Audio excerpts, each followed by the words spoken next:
सो दोस्तों, ये हमारा 5th लेक्चर है इलेक्ट्रिक पोटेंशियल एंड कैपेसिटेंस का।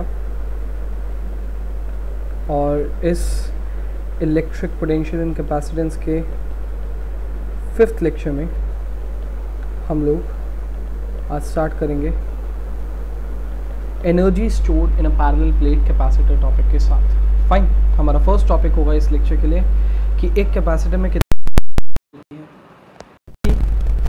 हम ये देखेंगे कि इस कैपेसिटर में जिसमें एनर्जी स्टोर हो रही है, इसी स्टोर्ड एनर्जी, स्टोर्ड चार्ज वाले कैपेसिटर को किसी दूसरे कैपेसिटर के साथ जब हम लिंक करते हैं तो कैसे चार्ज ट्रांसफ़र होता है, कॉमन पोटेंशियल टॉपिक का मतलब क्या है, कॉमन पोटेंशियल कैसे निकाला जाता है, जब ऐसे हम दो कैपेसिटर्स को कनेक्ट करते हैं तो एनर्जी में कितना लॉस आता है, ये सारे टॉपिक से डील करेंगे हम हमारे इनिशियल फेज़ में। तो मैंने आपको क्या क्या बोला, हम किस किस चीज़ से डील करेंगे। सबसे पहले हम डील करेंगे चार्ज और energy stored in parallel plate capacitor. Then हम डील करेंगे that how there is a flow of charge when we connect two capacitors। then हम डील करेंगे कॉमन पोटेंशियल के टॉपिक से।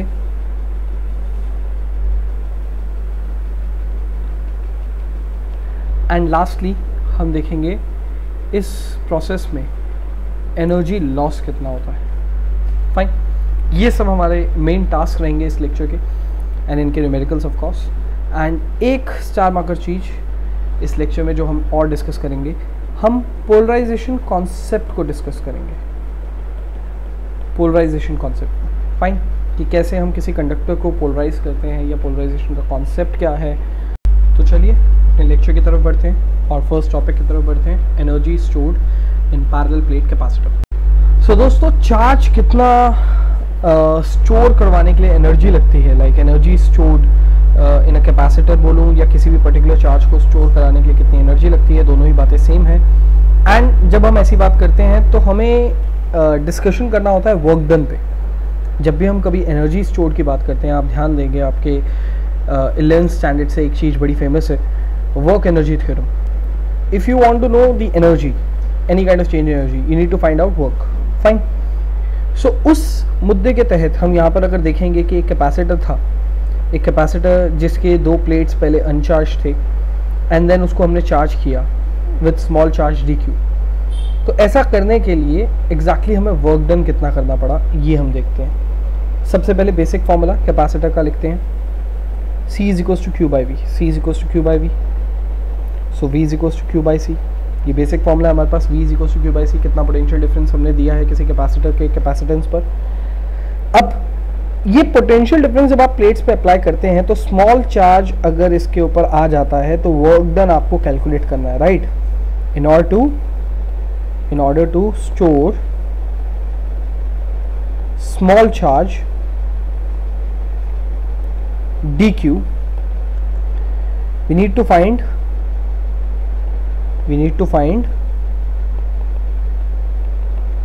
small work done DW। और ये DW कैसे आएगा, इसी चैप्टर के शुरुआत में जब पोटेंशियल का आप कॉन्सेप्ट कर रहे थे तो वहाँ आपने पढ़ा था work done upon charges potential. तो work done is equals to potential into charge. आपने कितना पोटेंशियल प्रोवाइड करा है, V। Let's say in potential, in plates पे आपने पोटेंशियल डिफरेंस कितना प्रोवाइड करा है, V। एंड कितना चार्ज स्टोर करवाया है, DQ, राइट, DQ। नाउ इस DQ चार्ज को स्टोर कराने के लिए DW वर्क डन आपने किया। अगर मैं इसको इंटीग्रेट कर दूं तो मुझे टोटल वर्क डन मिल जाएगा, या यूं कहूं टोटल एनर्जी स्टोर्ड मिल जाएगी। और वैसे वर्क डन जो होता है वो चेंज इन एनर्जी होता है, लेकिन अगर मैं बोलूं कि इनिशियल एनर्जी जो स्टोर्ड थी इस पे वो 0 थी एंड फाइनल एनर्जी जो स्टोर्ड होगी इस पे वो U होगी, चेंज इन एनर्जी जो आप वर्क डन में पुट करेंगे, राइट। एंड इनिशियल चार्ज इस पे 0 स्टोर था और फाइनल चार्ज इस पे Q स्टोर होने वाला है, जो आपके सेकंड फिगर में, बी फिगर में। इस dw का वर्क डन, जो dw स्मॉल वर्क डन का जो इंटीग्रेशन है वो w होता है, आपको पता है ऑफ कोर्स, और इस पे आप upper limit and lower limit apply करने वाले हैं un 0, एंड v dq में आपने v का जो एक्सप्रेशन है जो आपने कैपेसिटेंस के हेल्प से निकाला है q बाई सी, वो आपने लिख दिया dq। c कांस्टेंट है, कैपेसिटर का कैपेसिटेंस कांस्टेंट है, वो बाहर आ जाएगा, एंड q dq का इंटीग्रेशन क्या होता है आपको पता है, c कांस्टेंट था तो बाहर आ गया, एंड q dq का इंटीग्रेशन होता है q square by 2, q square by 2, 0 to q, and यहाँ पर u minus 0, upper limit final energy minus initial energy 0, change energy will give you work done, right, work energy theorem से। So u is equals to, इसमें भी upper limit q square minus lower limit 0, 0 का square which is q square, it is half q square by c, half q square by c, ये आपके energy का formula है, energy stored in a capacitor का। But यही formula अगर आप चाहें सो चेंज करके लिख सकते हैं, एक बारी कैपेसिटेंस और वोल्टेज के टर्म्स में और दूसरी बारी वोल्टेज और चार्ज के टर्म्स में, राइट। चार्ज इन कैपेसिटेंस का आपने देख लिया फॉर्मूला, चार्ज इन कैपेसिटेंस अगर आपको पता हो तो उसके थ्रू एक्सप्रेशन में आप क्या लिख सकते हैं एनर्जी के लिए। अब हम देखते हैं कि हम अगर चार्ज को हटाना चाहें तो चार्ज को हटा के यहाँ से देखिए हम क्या लिख सकते हैं, चार्ज को हटा के हम लिख सकते हैं CV, चार्ज को हटा के क्या लिख सकते हैं CV। सो यहाँ पर चार्ज की जगह हम लिखेंगे CV का square whole upon C, CV का स्क्वायर होल अपॉन C, और यहाँ अगर हम चाहें कि कैपेसिटेंस को हटा दें सो U की जगह हमें लिखना पड़ेगा half Q square whole divide by, capacitance को हटा रहे हैं हम लोग, राइट। कैपेसिटेंस के लिए देखिए यहाँ पर हमारे पास फॉर्मूला क्या है, Q बाई V, क्या कैपेसिटेंस के लिए फॉर्मूला है Q बाई V, वो पुट करते हैं विच इज Q बाई V।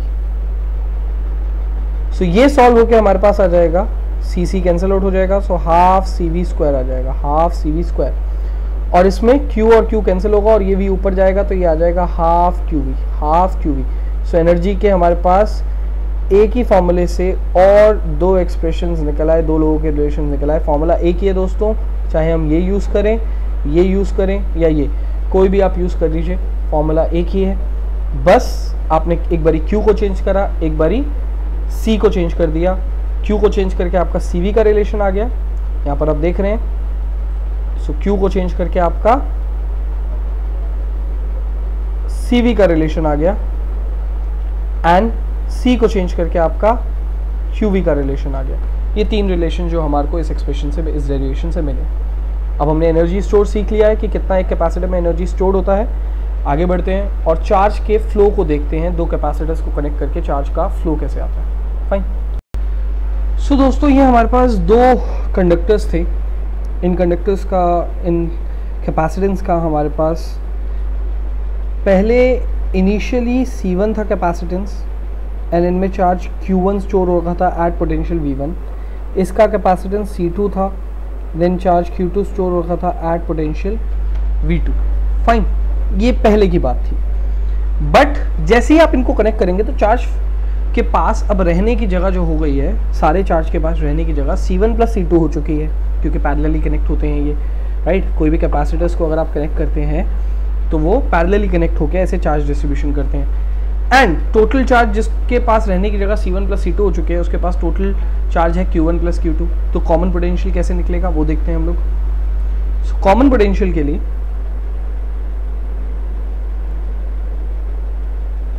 ये हमारा पहला पार्ट है जिसमें हम कॉमन पोटेंशियल का फॉर्मूला निकालना चाहते हैं। दूसरा पार्ट होगा हमारा लॉस एनर्जी को देखने का।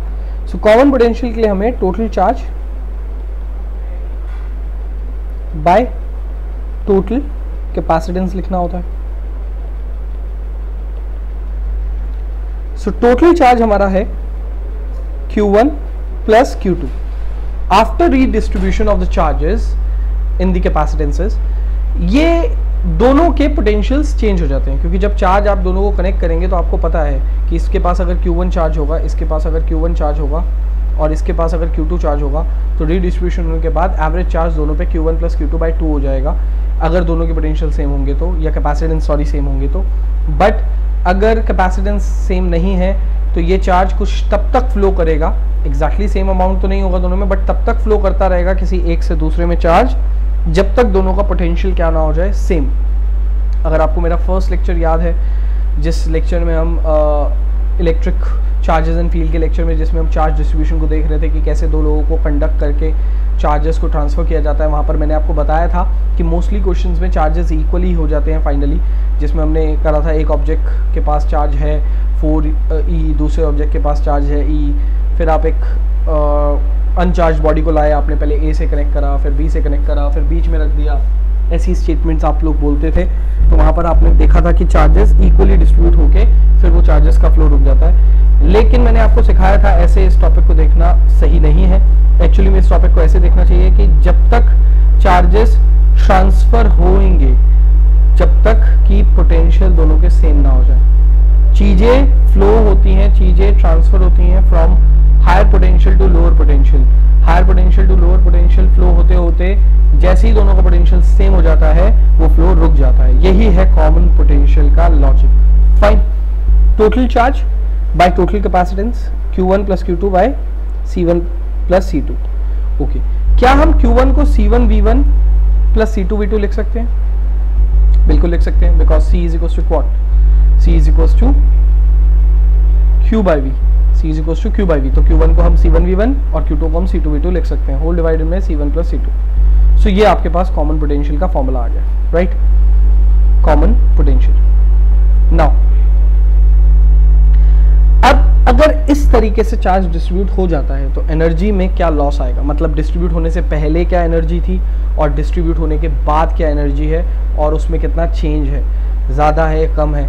क्योंकि मैं शब्द यूज़ कर रहा हूँ लॉस, इसका मतलब है डिस्ट्रीब्यूट होने के बाद की एनर्जी कम ही होगी। फाइन, डिस्ट्रीब्यूट होने से पहले की एनर्जी ज़्यादा होगी, राइट? देखते हैं ज़रा उस चीज़ को। B part, loss in energy. Loss in energy में हम ढूंढना चाहते हैं energy before distribution of charge. Before distribution of charge total energy क्या थी? So total energy before distribution. Fine. So before distribution charge के एनर्जी जो थी वो थी half C1 V1 square plus half C2 V2 square, half C1 V1 square plus half C2 V2 square. अब after distribution क्या हुआ है? After distribution capacitance भले ही अलग हो लेकिन पोटेंशियल सेम है, कॉमन पोटेंशियल है। सो आफ्टर डिस्ट्रीब्यूशन जो टोटल एनर्जी है वो half C1 common potential, potential difference common वाले का square, plus half C2 potential difference common वाले का स्क्वायर। इसको हम कह रहे हैं common potential V। So that is half common V square common, जिसको पोटेंशियल डिफरेंस कॉमन को मैंने V स्क्वायर कह दिया, ब्रैकेट में जाएगा C1 प्लस C2। फाइन। कौन है ये हाफ V स्क्वायर? देखते हैं जरा। V स्क्वायर है हमारा C1 V1 plus C2 V2 whole upon C1 V1 C1 plus C2 sorry C1 plus C2 whole square. इसका स्क्वायर करने के लिए कह रहा है ये हमें, इस कॉमन पोटेंशियल का स्क्वायर करने के लिए यहाँ पर कह रहा है। और ब्रैकेट में, अगले ब्रैकेट में हमारे पास क्या है? C1 plus C2, C1 plus C2। अब इसके होल स्क्वायर से ये चीज़ कैंसिल आउट हो जाएगी, ये यहाँ से कैंसिल आउट हो जाएगा, इसके लिए स्क्वायर, राइट? सो ये क्या बचेगा? Half C1 V1 plus C2 V2 का square whole upon C1 plus C2। देखिए दोस्तों, यहाँ मैंने पूरा काट दिया, आप ये मत सोचिएगा ये पूरा कट चुका है। ये पावर 1 है लेकिन इसके ऊपर देखिए पावर ये 2 है, तो मैंने अगर काटा है तो खाली एक पावर काटा है, दूसरा एक बचा है यहाँ पर, ठीक है? प्लीज़ मैथ्स में गलती मत करिएगा यहाँ पर। देन हमारे पास इस चीज़ को अगर हम देखेंगे कि एनर्जी लॉस है, तो मैंने आपको कहा था कैसे पता चलेगा energy loss? So loss in energy होगा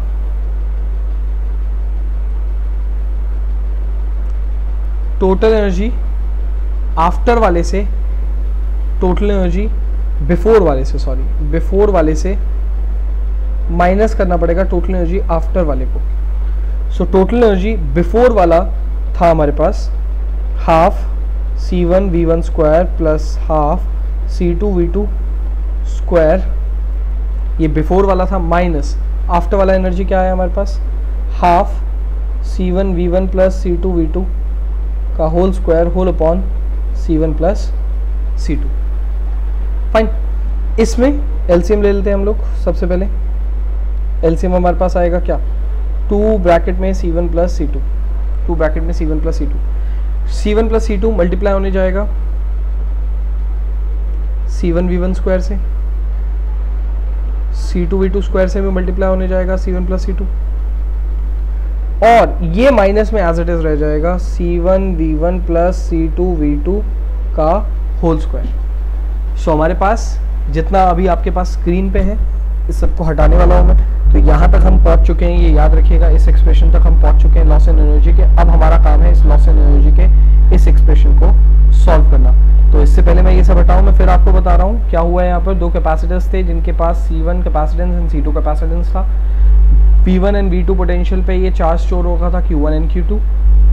जैसे ही हमने इनको कनेक्ट करा, चार्ज के पास जो जगह पहले खाली Q1 के पास C1 जितनी जगह थी एंड Q2 के पास C2 जितनी जगह थी, अब ये चार्ज फ्लो करेंगे from higher to lower potential जब तक पोटेंशियल सेम ना हो जाए। तो टोटल चार्ज अभी भी Q1 प्लस Q2 ही है और टोटल पोटेंशियल अभी भी C1 प्लस C2 ही है, बट अब कॉमन पोटेंशियल आ चुका है Q1 plus Q2 by C1 plus C2, जिसमें हमने Q1 को C1 V1 and C2 V2 लिख लिया Q2 को, और अपॉन में C1 प्लस C2 रहने दिया। ये है हमारे कॉमन पोटेंशियल का फॉर्मूला। अब हम ढूंढना चाहते थे लॉस एनर्जी। लॉस एनर्जी का मतलब डिस्ट्रीब्यूशन होने से पहले क्या एनर्जी थी, half C1 V1 square plus half C2 V2 square, इन दोनों की एनर्जी ऐड कर दी थी क्योंकि एनर्जी एक स्केलर क्वांटिटी होती है, राइट। ये एनर्जी थी। और डिस्ट्रीब्यूशन होने के बाद क्या हुआ, दोनों के कैपेसिटेंस वही है, हाफ वही है, लेकिन पोटेंशियल V1 एंड V2 नहीं रहे। अब पोटेंशियल डिफरेंस कॉमन हो चुके हैं दोनों के, और कॉमन पोटेंशियल डिफरेंस है ये V का स्क्वायर। फाइन, हाफ V का स्क्वायर कॉमन निकाला, ब्रैकेट में C1 प्लस C2 आ गया। V के स्क्वायर में इसका फॉर्मूला ये पुट किया, ये चीज कैंसिल हुई, हम यहाँ तक आ गए। लॉस एंड एनर्जी निकालने के लिए, क्योंकि एनर्जी मैंने पहले ही बोल दिया आपको लॉस हो रही है, ये चीज़ पता है मुझे, आपको भी अभी दिखेगा थोड़ी देर में कि पॉजिटिव आएगी, तो देयरफॉर एनर्जी का लॉस हुआ। तो मतलब बिफोर की एनर्जी ज़्यादा है और आफ्टर की एनर्जी कम है, तो बिफोर की एनर्जी में से आफ्टर की एनर्जी माइनस करा है। मतलब इस एनर्जी में से हमने इस एनर्जी को माइनस किया, एलसीएम लिया और न्यूमरेटर लिखा, बस इतना ही लिखा है हमने। अब हम इसको सॉल्व करेंगे तो हमारा लॉस इन एनर्जी हमें मिलेगा। फाइन, तो इस एक्सप्रेशन को देखते हैं और इस एक्सप्रेशन को सॉल्व करते हैं। सो ये हमारा एक्सप्रेशन आया था दोस्तों लॉस इन एनर्जी का आखिरी बारी। अब इसी को हमें सॉल्व करना है ये देखने के लिए कि एनर्जी में आखिर लॉस कितना आया, और क्योंकि ये वैल्यू पॉजिटिव आएगी इससे मुझे ये भी प्रूव हो जाएगा कि मेरा जो एनर्जी स्टोर था before redistribution of the charge was greater than energy stored after redistribution. Fine, so यहाँ पर सबसे पहले हम C1 square V1 square plus C1 C2 V1 square plus C2 C1 V2 square plus C2 square V2 square, इतना लिखेंगे। And then उसके बाद minus में आएगा हमारे पास C1 V1 स्क्वायर, माइनस में आएगा C1 square V1 square, minus में आएगा C2 square V2 square, and minus में आएगा 2C1 C2 V1 V2। Fine, whole divided by twice of C1 plus C2। ये चीज़ मुझे कैंसिल होते हुए दिखाई दे रही है, एंड यहाँ पर मुझे दिखाई दे रहा है C1 C2 कॉमन, बाकी की 3 टर्म्स में से मुझे C1 C2 कॉमन दिखाई दे रहा है, और ब्रैकेट में दिखाई दे रहा है V1 square plus V2 square minus 2V1 V2। Fine, whole divided by twice of C1 plus C2। आप यहाँ देख सकते हैं ये इन दोनों से कैंसिल हो गए हैं, इसमें भी C1 C2 है, इसमें भी C1 C2 है, इसमें भी C1 C2 है। जब कॉमन निकालेंगे तो यहाँ V1 स्क्वायर बचेगा, यहाँ V2 स्क्वायर बचेगा, और ये माइनस 2V1 V2 बचेगा। फाइन, इसके बाद आप जानते हैं ये V1 square plus V2 square minus 2V1 V2 होता क्या है, V1 माइनस V2 का whole square, V1 minus V2 का होल स्क्वायर। अब सिंपल सी बात, if V1 is greater than V2, V1 is greater than V2, then V1 minus V2 is positive, else V1 is less than V2, then V1 minus V2 is negative. In both cases V1 minus V2 whole square will be positive. फर्क नहीं पड़ता है मुझे कि V1 बड़ा है या V2 बड़ा है, V1 बड़ा होगा तो पॉजिटिव का स्क्वायर होगा, वो भी पॉजिटिव होता है, V2 बड़ा होगा तो नेगेटिव का स्क्वायर होगा, वो भी पॉजिटिव होता है। फाइनली इस एक्सप्रेशन में मेरी ऐसी कोई भी टर्म नहीं है जो नेगेटिव हो, इसीलिए जब सारी पॉजिटिव है So net answer will be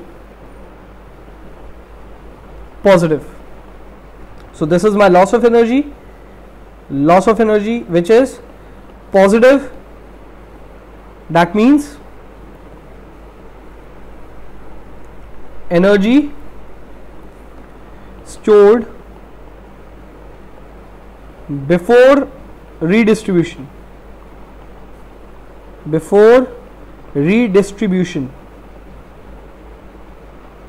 is greater than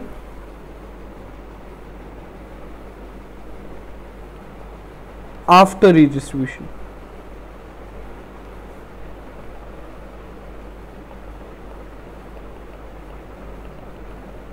तभी इसका आंसर क्या आया होगा? पॉजिटिव. तभी इसका आंसर क्या आया होगा दोस्तों? पॉजिटिव. सो ये हमारे पास एक्सप्रेशन है. अब इसी के साथ हम आगे बढ़ते हैं और न्यूमेरिकल्स पे बढ़ेंगे. बट न्यूमेरिकल्स पे बढ़ने से पहले एक छोटी सी चीज़ जो हम और सीखेंगे, that is energy density. Energy का एक्सप्रेशन तो हमने सीख लिया, हाफ Q²/c होता है. लेकिन अब हमें एनर्जी डेंसिटी देखना है कि एनर्जी डेंसिटी कैसे निकालते हैं, और उसके बाद हम न्यूमेरिकल्स पे बढ़ सकते हैं इस टॉपिक से रिलेटेड न्यूमेरिकल्स पर. So it is given by C is equals to, in this energy density of electric field, consider parallel plate capacitor having plate area A and parallel plate capacitor where plates are separated by distance D. This capacitance will be given by C is equals to epsilon naught A by D. Epsilon naught A by D. Fine. So energy का formula जो हमने सीखा है वो क्या सीखा है? Half Q²/c. Half Q²/c. मैं लिखना चाहता हूँ Q² में सिग्मा A का स्क्वायर, होल अपॉन C में लिखना चाहता हूँ epsilon not A by D. इसको अगर हम रिजॉल्व करेंगे तो फाइनली हमारे पास आंसर क्या आएगा? Half sigma square AD whole upon epsilon nought. यही है दोस्तों एक्सप्रेशन हमारे एनर्जी डेंसिटी का. फाइन. यही एक्सप्रेशन है हमारे पास energy density of an electric field in a parallel plate capacitor. So ये टॉपिक बहुत छोटा सा था. ये अगर आपको समझ में आ गया, अब हम न्यूमेरिकल्स की तरफ बढ़ सकते हैं. फाइन. सो जितना भी टॉपिक हमने इस लेक्चर में सीखा है उस पर ये फर्स्ट न्यूमेरिकल हम अटेम्प्ट करने जा रहे हैं. It states that 3 identical capacitors C1, C2, C3 of capacitance 6 microfarad each are connected to 12 volt battery. Fine. As shown in the figure. Find the charge on each capacitor. Charge on each capacitor. So basics का थोड़ा use करते हैं जितना भी आपने अभी तक सीखा है. सबसे पहले तो आपको यहाँ पर ये दिख रहा होगा कि ये पर्टिकुलर जो सेक्शन है वो इस पर्टिकुलर सेक्शन के साथ पैरेलल में है. ये बात बहुत अच्छे से आपको दिखाई दे रही होगी क्योंकि इस पर्टिकुलर सेक्शन का जो एंड पॉइंट्स हैं वही इस पर्टिकुलर सेक्शन के एंड पॉइंट्स हैं, मान लिया. और एक बार अगर करंट यहाँ फ्लो करेगा या चार्ज का फ्लो यहाँ होगा तो इन दोनों में चार्ज सेम होगा. इन दोनों में चार्ज जो होगा वो क्या होगा? सेम होगा. और इन दोनों में चार्ज सेम होगा लेकिन इस पर्टिकुलर सेक्शन और इस पर्टिकुलर सेक्शन में वोल्टेज सेम होगा. आप ये वाली बात अपने ध्यान में रख रहे हैं. और अगर आपको कॉम्बिनेशंस का लॉजिक पता है तो चलिए ज़रा देखते हैं इस क्वेश्चन को कैसे सॉल्व करेंगे. सबसे पहले आप बोलेंगे C4, C1 and C2 are in series. Therefore 1/C4 is equals to 1/C1 plus 1/C2. That is 1/6 plus 1/6. That is 2/6, 1/3 microfarad. So 1/C4 is 1/3 microfarad. Therefore C4 is what? C4 is 3 microfarad. Fine. अगर C4 3 microfarad है so यही figure अब कैसे दिखेगी वो देखते हैं. इसी फिगर को अब हम ऐसे देखना शुरू कर देंगे कि पोटेंशियल डिफरेंस है 12 वोल्ट का इस पर्टिकुलर आर्म में. ये पर्टिकुलर आर्म में जो पहले C1 और C2 हुआ करते थे, अब इस पर्टिकुलर आर्म में खाली C4 है. कौन है? खाली C4. और इस आर्म में पहले भी C3 हुआ करता था, अभी भी कौन है? C3. फाइन. ऐसे देखना शुरू कर देंगे. रिजॉल्व कर लिया आपने अपने सर्किट को थोड़ा सा सॉल्व करके. नाउ एक statement, whatever the charge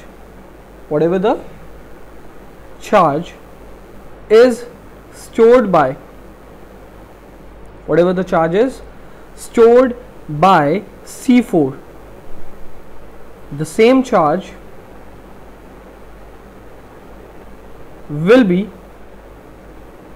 stored by C1 and C2। Same charge store करेगा कौन? C1 and C2। देखते हैं जरा कितना चार्ज स्टोर करेगा Q4। Q4 will be C4 multiplied by voltage, because voltage जो है उसके पास 12 वोल्ट की बैटरी का सप्लाई आ रहा है इस एंड पॉइंट की वजह से, इस एंड पॉइंट की वजह से। सो यहाँ पर हम लिखेंगे 3 × 10⁻⁻6 × 12, दैट इज 48 × 10⁻⁻6 कूलम। Q4 कितना आया? 48 × 10⁻⁻6 coulomb, that is Q1 Q2 will be equals to Q4, क्योंकि सेम चार्ज स्टोर करेगा क्योंकि वो सीरीज में थे, राइट?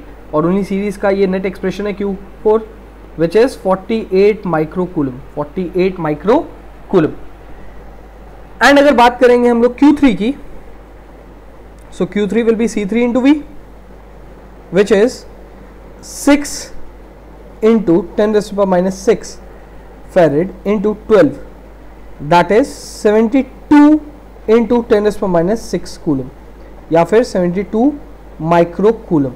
सो अभी तक दोस्तों जो भी मैंने सॉल्व करा है ये खाली फर्स्ट पार्ट है। इसमें यहाँ पर हमारे पास सिर्फ फर्स्ट पार्ट आपको दिख रहा है, इसका सॉल्यूशन सिर्फ फर्स्ट पार्ट है। ये चार्ज ऑन ईच कैपेसिटर मैंने निकाल लिया। C1 C2 पे नहीं निकाल सकता था तो C1 C2 के रिजल्टेंट पे निकाला, तो वही C1 C2 पे मिल गया मुझे क्योंकि वो सीरीज में है, एंड C3 पे डायरेक्टली निकाल लिया। अब सेकेंड पॉइंट पढ़ते हैं इसका। सेकेंड पॉइंट हमसे कह रहा है that equivalent capacitance of the network. ठीक है, C4 तक तो हम पहुंच ही गए थे, क्यों ना हम इक्विवेलेंट कैपेसिटेंस ऑफ नेटवर्क निकाल दें, that is C4 and C3, जिसके टर्मिनल्स एंड पॉइंट सेम है, यही सेम पोटेंशियल डिफरेंस के साथ, उनको हम पैरेलल में डील करवा देते हैं। देखते हैं क्या लिखेंगे हम यहाँ पर। C4 and C3 are in parallel, C4 and C3 are in parallel. ये मैंने अभी तक फर्स्ट पार्ट करा, अब मैं क्या कर रहा हूँ? Second part. Therefore CNet is what? C4 plus C3, that is 3 plus 6 9 microfarad. कितना आया हमारे पास आंसर? 9 microfarad, 9 microfarad. ये हमने इक्विवेलेंट कैपेसिटेंस में निकाल दिया। अब हमें लास्ट चीज क्या निकालनी थी? Energy stored in the network of the capacitor. इस पर्टिकुलर कैपेसिटर में कितनी एनर्जी स्टोर्ड है? देखिए, एक तरीका कहता है हमारे पास कि हम C1 का अलग से एनर्जी निकालें, C2 की अलग से एनर्जी निकालें, C3 की अलग से एनर्जी निकालें और फिर सबकी एनर्जीज को ऐड करें। ये थोड़ा लॉन्ग टर्म हो गया मेथड, लेकिन ये एक मेथड है। दूसरा मेथड कहता है क्योंकि हम नेट कैपेसिटेंस अब जान ही चुके हैं और नेट वोल्टेज भी हमें पता है, तो क्यों ना हम नेट एनर्जी सीधा ही निकाल दें, इंडिविजुअली से डील ना करें, राइट?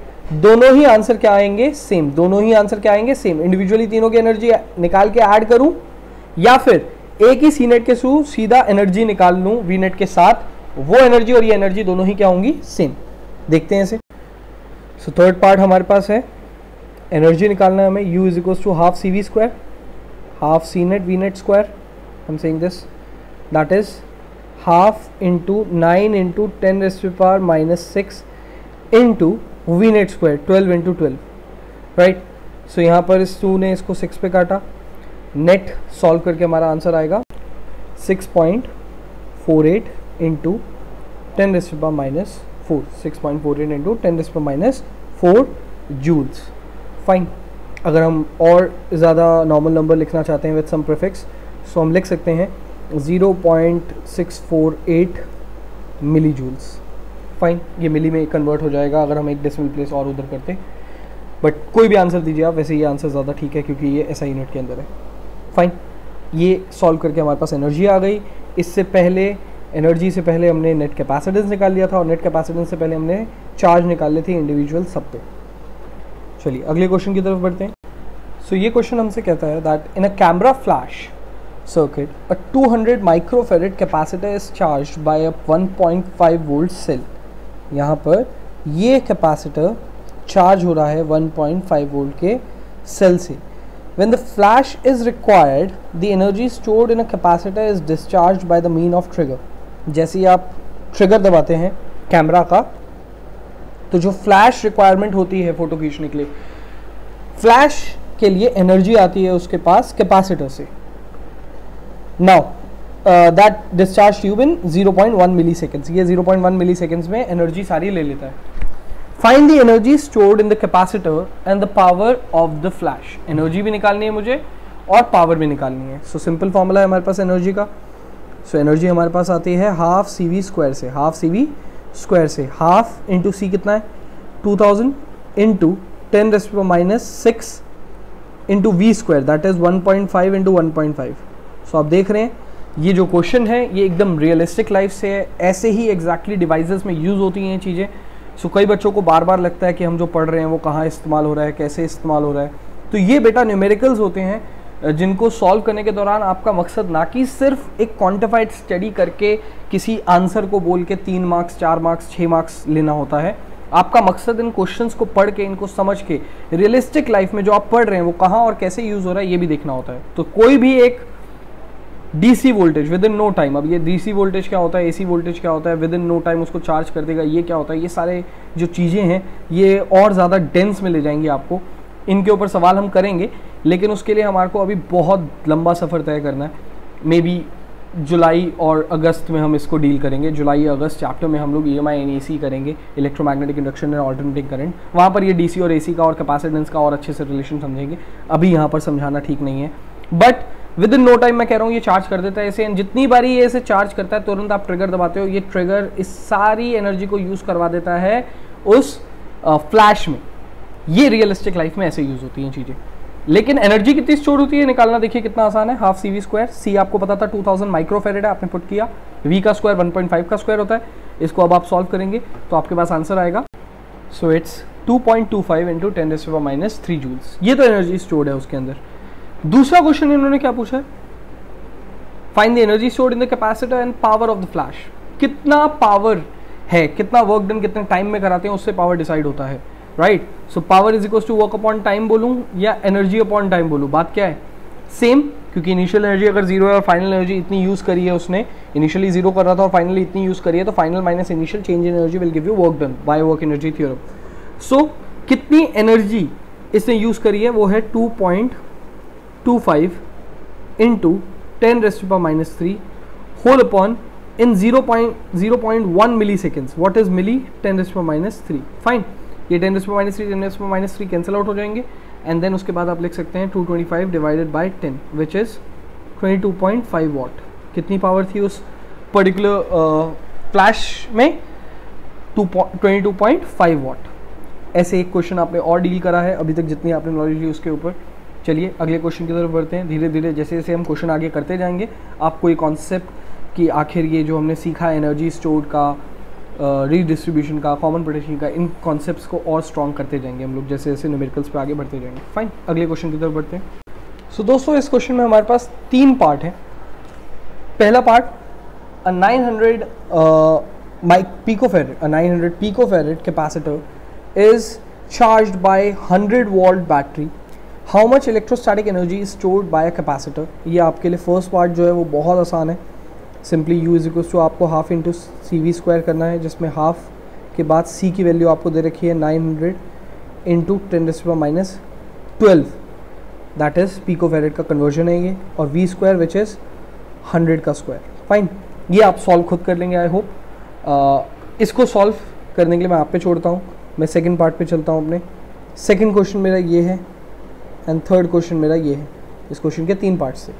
सेकंड क्वेश्चन कहता है capacitor is disconnected from the battery, मतलब इसी कैपेसिटर को आपने डिसकनेक्ट कर दिया इस बैटरी के साथ, तो जो भी इसमें चार्ज स्टोर था वो था। Capacitor is disconnected from the battery and connected to another capacitor of 900 picofarad capacitor. Another capacitor, एक और कैपेसिटर के साथ आपने उसको कनेक्ट कर दिया है। अनदर मैं यहाँ पर लिखना चाहूँगा connected to another discharged capacitor. Fine, connected to another discharged capacitor. What is the electrostatic energy stored by the system? So अगर आप किसी ऐसे कैपेसिटर को जिसको आपने 100 वोल्ट बैटरी के साथ लगाया था, उसमें एक चार्ज स्टोरिंग डिवाइस में आपने चार्ज स्टोर किया था, उसके बाद एक अनचार्ज डिस्चार्ज्ड कैपेसिटर ऑफ 900 पिकोफैरेड के साथ अगर आप उसको लगा देते हैं तो चार्ज का डिस्ट्रीब्यूशन तो होगा ही, और चार्ज का डिस्ट्रीब्यूशन होने के बाद उसने पूछा what is the electrostatic energy stored by the system. ये आपको आंसर देना है, ठीक है। अब इसके लिए आपके पास एक डायरेक्ट फॉर्मूला है जो आपने अभी अभी थोड़ी देर पहले निकाला था एनर्जी स्टोर्ड का, आफ्टर लाइक रीडिस्ट्रीब्यूशन जो भी एनर्जी स्टोर्ड होती है उसके लिए आपने अभी निकाला था, that is half energy stored is half C1 plus C2 bracket C1 V1 plus C2 V2 whole divided by C1 plus C2 का होल स्क्वायर। अब इसमें आप वैल्यूज पुट करके अपनी पता लगा सकते हैं एग्जैक्टली कि क्या एनर्जी स्टोर्ड हुई है after redistribution of the charge. So what is the electrostatic energy stored bye a system is half C1 plus C2 is twice of 900 picofarad, that is 10⁻⁻12, and दूसरे ब्रैकेट में C1 V1 that is 900 into 10⁻12 into V1 which is 100 plus 0 whole upon twice of 900 into 10⁻12 का whole square. सो यहाँ पर twice क्यों हुआ? क्योंकि C1 plus C2 दोनों की वैल्यू सेम थी तो सेम वैल्यूज ऐड होगी तो ट्वाइस हो जाएगा। यहाँ पर भी डिनोमिनेटर में C1 प्लस C2 दोनों की वैल्यू सेम थी तो सेम वैल्यू ऐड होगी तो ट्वाइस हो जाएगा। न्यूमरेटर में C1 V1 मतलब C1 का 900 into 10⁻12 पिको को कन्वर्जन होके और V1 जो है 100 वोल्ट प्लस C2 V2 वाला पार्ट जीरो है क्योंकि ये डिस्चार्ज था ना। डिस्चार्ज इसलिए था क्योंकि यहाँ पर कोई वोल्टेज मेंशन नहीं कर रखी है हमारे को दूसरे उसकी, और डिस्चार्ज था इसलिए C2 V2 का प्रोडक्ट भी जीरो होगा क्योंकि C2 V2 का प्रोडक्ट मतलब चार्ज का लेना देना, तो चार्ज तो इस पे जीरो था। अब अगर हम बात करेंगे इसको सॉल्व करके आंसर जो निकलेगा हमारे पास वो निकलेगा energy stored bye a system which is 2.25 into 10⁻⁻6। So it's 2.25 into 10⁻⁻6। जब आप इस सारी वैल्यूज को सॉल्व करेंगे तो ये आंसर आएगा। फाइन। अब थर्ड पार्ट इसका कहता है where has the reminder of energy gone. अब ये रिमाइंडर ऑफ एनर्जी गॉन वाले क्वेश्चन को सॉल्व करने के लिए पहले आपको ना इसका पहले वाला एनर्जी पता लगाना पड़ेगा। सो इस वैल्यू को अगर आप देखेंगे तो यहाँ पर ये वैल्यू आएगी 4.5 into 10⁻⁻6 जूल्स। इसमें अगर आप देखेंगे कि एनर्जी सिस्टम के पास बिफोर ये किसी चार्ज से किसी दूसरे कैपेसिटर से कनेक्ट हो सकता था इसके पास इतनी एनर्जी थी, और दूसरा वाला चार्ज कैपेसिटर क्योंकि डिस्चार्ज था इसलिए उसके पास जीरो एनर्जी थी। जीरो प्लस इतना तो सिस्टम की पहले इतनी एनर्जी थी कनेक्ट होने से पहले, चार्ज डिस्ट्रीब्यूशन से पहले 4.5 into 10⁻⁻6 प्लस जीरो इतनी एनर्जी थी, दैट इज 4.5 into 10⁻⁻6। लेकिन कनेक्ट होने के बाद जब चार्ज डिस्ट्रीब्यूट हुआ तो एनर्जी इतनी हो गई। सो यहां पर अगर हम थर्ड पार्ट निकालें लॉस इन एनर्जी, तो so loss in energy is equals to 4.5 into 10⁻⁻6 minus 2.25 into 10⁻⁻6 which is 2.25 into 10⁻⁻6 joules। सो ये लॉस हुआ है दोस्तों। अब ये लॉस ये यही पूछ रहा है हमसे question third part, where the reminder of the energy gone, मतलब अगर इतना लॉस हो गया तो ये लॉस वाली एनर्जी गई कहां। उसके लिए आंसर क्या है, while charge flows from higher potential to lower potential, H is for higher, L is for lower, V is for potential, from higher potential to lower potential जब चार्ज फ्लो करता है heat energy is dissipated।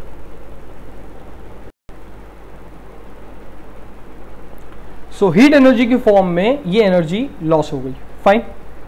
ये इस पूरे question का overview है कि इसने हमसे क्या क्या पूछा है। सबसे पहले इसने हमसे पूछा था कि कैपेसिटर में कितनी एनर्जी स्टोर्ड है, हमने हाफ CV स्क्वायर करके निकाल दिया। फिर इसने कहा इसी चार्ज कैपेसिटर को एक डिस्चार्ज कैपेसिटर के साथ कनेक्ट करेंगे तो electrostatic energy of a system क्या आएगी। जब हम कनेक्ट करते हैं तो हमारे पास कॉमन पोटेंशियल का रोल प्ले होता है, तो ये रहा कॉमन पोटेंशियल का फॉर्मूला हाफ CV स्क्वायर, जिसमें अब नेट कैपेसिटेंस जो है वो हाफ C1 प्लस C2 और V का स्क्वायर मतलब कॉमन पोटेंशियल का स्क्वायर, ये हमने सॉल्व करके एनर्जी निकाल दी। फिर हमने जो पहले सिस्टम की एनर्जी थी इतनी थी और डिस्चार्ज वाले की तो जीरो थी, तो इतना प्लस जीरो विल भी इतना, एंड अब जो एनर्जी है रीडिस्ट्रीब्यूशन होने के बाद वो इतनी है, तो लॉस इन एनर्जी हमने निकाली ये थी। इसने थर्ड क्वेश्चन हमसे पूछ दिया where this reminder of energy gone, ये जो थी एनर्जी जो लॉस हो गई ये कहाँ गई, तो हमने बता दिया इसको हीट एनर्जी डिसिपेट हो गई। जब चार्ज फ्लो करता है तो हीट इफेक्ट जनरेट होता है। फाइन, अगले क्वेश्चन की तरफ बढ़ते हैं। सो ये क्वेश्चन हमसे कहता है a capacitor is charge to potential V1, the power supply is disconnected and the capacitor is connected in a parallel to another uncharged capacitor. Derive an expression for a common potential of a combination of the capacitors and show that the total energy in them is less than the sum of energy stored in them before they were connected. ये एक तरह से मैं आपके ऊपर छोड़ता हूँ question. ये क्वेश्चन मेरा लास्ट क्वेश्चन है जो आप अपने लिए एक होमवर्क की तरह लीजिए, क्योंकि आपको अभी अभी मैंने डेरिवेशन सिखाई है, डेरिवेशन ऑफ कॉमन पोटेंशियल. बस उस डेरिवेशन में चेंजेस क्या आएंगे, डेरिवेशन में चेंजेस ये आ जाएंगे दोस्तों कि C1 जो है वो C2 के साथ कनेक्ट हो रहा है और दोनों इक्वल हैं. Another like capacitor is charge to potential this and a power supply is disconnected and capacitor is connected to parallel to another charged uncharged capacitor. Fine. या तो C1 C2 आप एक साथ अगर नहीं रिलेट करना चाहते हैं, क्योंकि ऐसा यहाँ पर कहीं नहीं लिखा है दैट कैपेसिटेंस सेम है, तो आप उसको C1 एंड C2 को C1 एंड C2 लीजिएगा, राइट. V1 को V1 लेंगे, बट V2 को आप ज़ीरो लेंगे. V2 को आप क्या लेंगे, ज़ीरो इसलिए क्योंकि वो अनचार्ज है दोस्तों, और वो जब अनचार्ज है इसका मतलब उसके पास कोई पोटेंशियल डिफरेंस अप्लाइड ही हुआ. सो V2 को आपको ज़ीरो लेना है, ये चीज़ है. एंड दूसरी चीज़ तो आप जानते ही हैं, ये क्या प्रूव करने के लिए कह रहा है यहाँ पर आपको, ये कह रहा है show that the total energy stored in them is less than the sum of energy stored in them before they were connected. इसका मतलब ये आपसे कह रहा है कि final energy minus initial energy करेंगे तो वो नेगेटिव में आएगा, या initial energy minus final energy करेंगे तो आप पॉजिटिव में आएगा. इससे ये पता चल जाएगा कौन सी एनर्जी कम है और कौन सी एनर्जी ज़्यादा है. ये वो डेरिवेशन है. फाइन. ये मैं क्वेश्चन आपके ऊपर छोड़ता हूँ, आपके विजडम के ऊपर छोड़ता हूँ. इस क्वेश्चन के अलावा आपके पास क्या होमवर्क है उसको डिस्कस करते हैं. पेज नंबर 39 से पेज नंबर 45 तक आपको सारे क्वेश्चंस विद सारा डेरिवेशन पार्ट करना है. फाइन.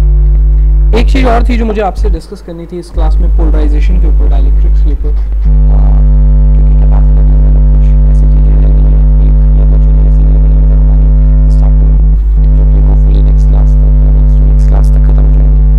बट अब मैं सोच रहा हूँ कि उसको इस लेक्चर में ना डालूँ, उसको मैं अलग लेक्चर में डालूंगा आपके लिए, जिस दिन मैं वो कैपेसिटर के अंदर डाइलेक्ट्रिक्स एंड कैपेसिटर के अंदर कंडक्टर इंसर्ट करके उसके कैपेसिटेंस में फ़र्क देखूंगा. उसी वक्त मैं आपको सिखाऊंगा पोलराइजेशन वगैरह के बारे में, या डाइलेक्ट्रिक्स का कॉन्सेप्ट, पोलर डाइलेक्ट्रिक्स और नॉन पोलर डाइलेक्ट्रिक्स का कॉन्सेप्ट. उसी वक्त उसके ऊपर हम बात करेंगे. फाइन. तो उसी लेक्चर में मैं उसको इंक्लूड कर दूंगा आपके साथ, और फिर फाइनल आखिरी पार्ट कर लेंगे. नेक्स्ट क्लास में हम क्या करेंगे वो आपने समझ लिया है. उसके नेक्स्ट क्लास में हो सकता है हम उसके रिगार्डिंग क्वेश्चंस और उसके रिगार्डिंग और कोई डाउट्स अगर आपके बचे हो तो वो लेंगे. But definitely next class and next to next class तक ये खत्म हो जाएगा हमारा topic, electric potential and capacitance. Next week से हम लोग इलेक्ट्रिसिटी के ऊपर पढ़ेंगे.